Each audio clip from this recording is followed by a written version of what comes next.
No dia 1º de setembro de 2021, o Senado votou o projeto de lei de conversão da MP 1045 de 2021, a chamada Reforminha Trabalhista. E deram esse nome porque quando a MP 1045 tramitava na Câmara, os deputados inseriram nela diversos artigos, criaram modalidades de trabalho e, principalmente, fizeram alterações no corpo da consolidação das leis do trabalho. E uma das principais alterações foi mudanças no regramento da gratuidade de justiça, no sentido de dificultar, e muito, o acesso do trabalhador à justiça trabalhista. O Senado rejeitou completamente essa MP, impedindo inclusive o presidente da República a editar nova medida provisória sobre a mesma matéria ainda esse ano. Porém, a polêmica em torno dessa MP nos mostrou uma prévia do que pode acabar sendo proposto nos próximos meses, por meio de um projeto de lei. Nesse vídeo eu vou explicar como pretendiam transformar a gratuidade de justiça, caso seja proposto e aprovado algum projeto de lei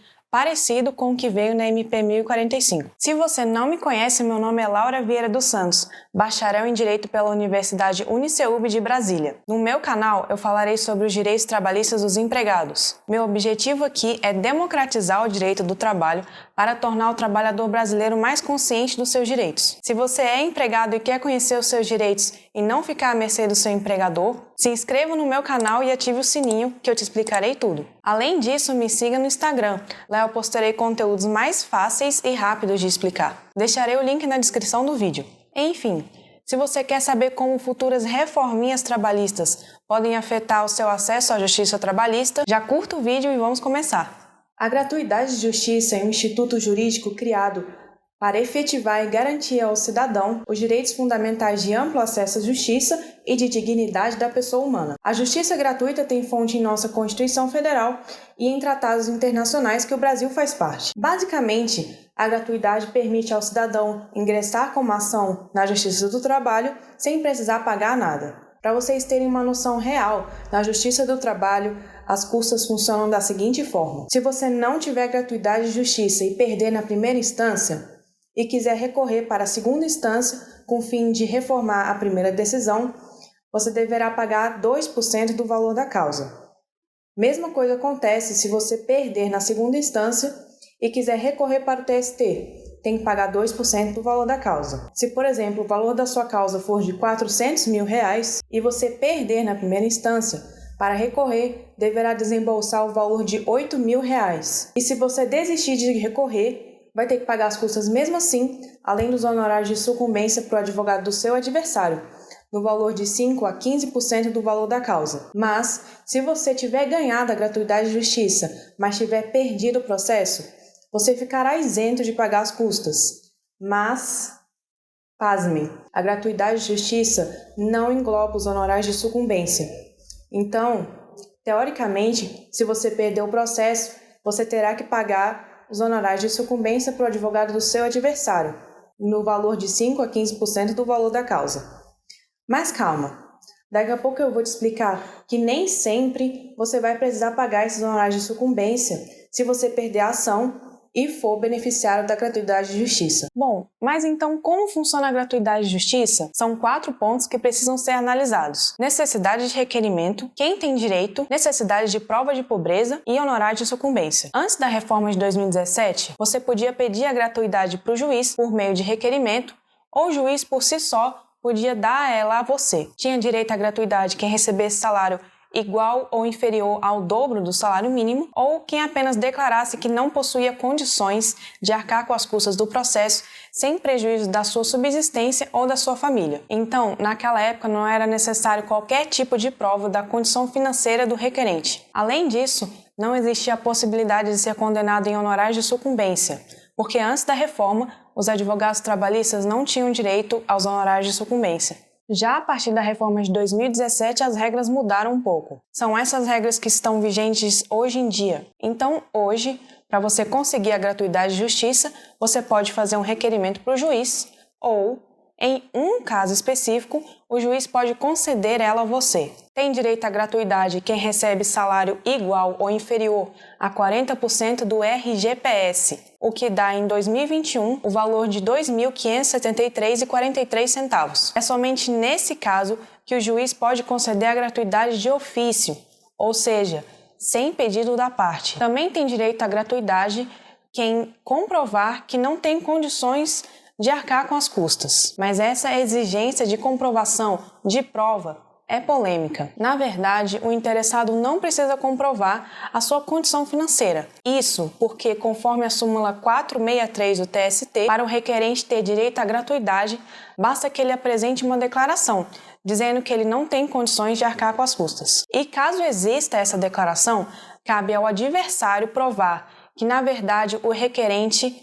da gratuidade tem sim condições de arcar com as custas. Outro ponto polêmico da reforma é a questão dos honorários de sucumbência para o advogado do vencedor. Desde 2017, os advogados têm direito a receber honorários de sucumbência no valor de 5% a 15% do valor da causa. Até aí tudo bem, não houve muita discussão a respeito disso. O problema foi que a reforma previu que até mesmo o beneficiário de gratuidade de justiça pode ser condenado a pagar honorário de sucumbência se ele perder o processo. Acontece que nem sempre vai acontecer mesmo do beneficiário de justiça gratuita que perdeu o processo ter que pagar os honorários de sucumbência. Isso porque a mesma regra diz que o advogado do vencedor terá 2 anos do fim do processo para provar que a situação financeira do perdedor está melhor do que quando ele ganhou a gratuidade de justiça. É bem confuso, eu sei. Por exemplo, você propôs uma ação e na época você recebia R$5.000, mas esse salário estava todo comprometido com seu padrão de vida e quase não sobrava nada no final do mês. Você tinha um carro e uma casa e na sua conta você tinha R$3.000 guardado que você conseguiu juntar para comemorar o fim do ano. O valor da sua causa deu R$400.000. Então você pediu a gratuidade porque você efetivamente não tinha condições de arcar com as custas, que seriam de R$8.000. Você então apresentou uma simples declaração de que não tem condições de arcar com as custas e o juiz te deu a gratuidade. Porém, você perdeu a ação. Foi isento das custas, mas foi condenado a pagar honorários de sucumbência no valor de 5% do valor da causa, ou seja, R$20.000 para o advogado do vencedor. Só que, como você tem justiça gratuita, esse advogado terá que provar em 2 anos do fim do processo que a sua situação econômica melhorou e que você pode pagar os honorários dele. Vamos supor que durante esses 2 anos, um parente seu faleceu e te deixou de herança R$100.000. Sua situação econômica mudou para melhor e aquele advogado ficou sabendo. Ele vai executar os honorários dele na sua herança e vai pegar os R$20.000 que são direito dele. Caso você não tivesse pegado a herança, sua situação econômica não teria mudado, os 2 anos teriam se passado e aquele advogado não vai ter mais direito de cobrar os honorários de sucumbência de você. Porém, a mesma regra fala que caso você receba algum dinheiro de outro processo no decorrer desses 2 anos, o advogado pode executar os honorários dele no valor que você vai receber desse processo. Mas essa regra é alvo de muita discussão. Inclusive, esse ponto é alvo de discussão no STF, por meio da ADI 5766, que busca estender a gratuidade de justiça aos honorários de sucumbência e impedir a execução de honorários de sucumbência em valor que o perdedor tenha a receber em outro processo. E são exatamente esses 2 pontos polêmicos que foram objeto de mudança pela MP 1045. Passando agora para o que pretendiam mudar na gratuidade de justiça com a PLV 17 de 2021. Queriam acabar com a possibilidade de o juiz conceder a gratuidade de ofício, ou seja, sem requerimento, e assim a gratuidade poderia ser concedida apenas por requerimento. Também houve grande mudança nos requisitos para conseguir a gratuidade. Teria direito a pessoa com renda familiar per capita de até meio salário mínimo, ou seja, renda per capita de apenas R$550, ou a pessoa cuja família tenha renda mensal de até 3 salários mínimos,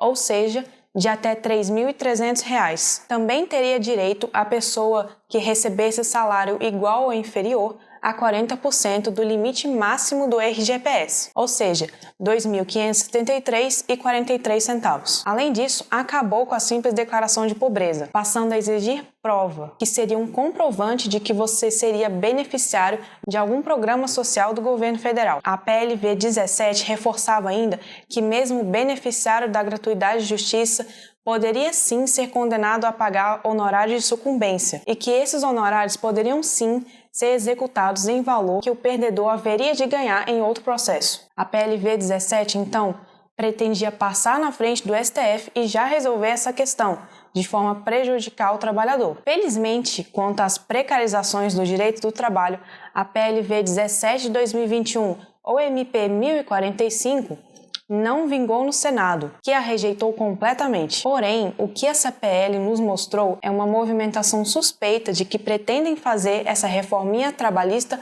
mais cedo ou mais tarde. Dá para dizer que essa discussão no Senado somente foi rápida, porque nenhuma dessas mudanças deveriam ter sido acrescentadas deliberadamente pela Câmara no corpo de uma medida provisória, já que isso configura uma manobra chamada de jabuti, que é ilegal.